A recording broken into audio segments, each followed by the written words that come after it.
সুপ্রিয় দর্শক, কেমন আছেন? সবাই ভালো আছেন? আজ আমরা হোমিওপ্যাথি কিছু combination medicine made in Germany doctor Wilmar Shoaib কোম্পানির কিছু ওষুধ নিয়ে আলোচনা করব, যেগুলি বাস্তব পরীক্ষিত এবং খুবই কার্যকরী। বায়োপ্লাজের নাম্বার 19, এটা 19। বায়োপ্লাজেন 19 হলো একটা বাতের ওষুধ, মূলত rheumatic arthritis, rheumatism, osteo arthritis, rheumatoid, আর এই যে এমনি যে কোনো বাত, ঠান্ডাজনিত বাত, এইসব বাতের জন্য এটা একটা সুন্দর ওষুধ।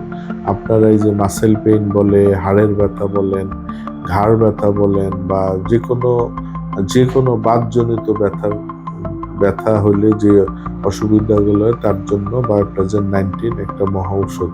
এটা সংগ্রহ রাখেন। বিশেষ করে শীতকালে প্রত্যেকের ঘরে এটা রাখা উচিত। শীত ঠান্ডাজনিত কারণে যে ব্যথাগুলি হয়, সেই ব্যথার জন্য একটা মহা ঔষধ। প্লাস যাদের এই যে রিউমেটিক ফিভার আছে বা রিউমেটিজম আছে ও বয়স্ক লোক, তাদের জন্য একটা মহা ঔষধ। মাসেল পেইন বলেন, হাড়ের ব্যথা বলেন, তারপরে এমনি ইয়ার ব্যথা বলেন, ঠান্ডাজনিত বাত বলেন, সব ব্যথা এটা একটা কার্যকরী ওষুধ।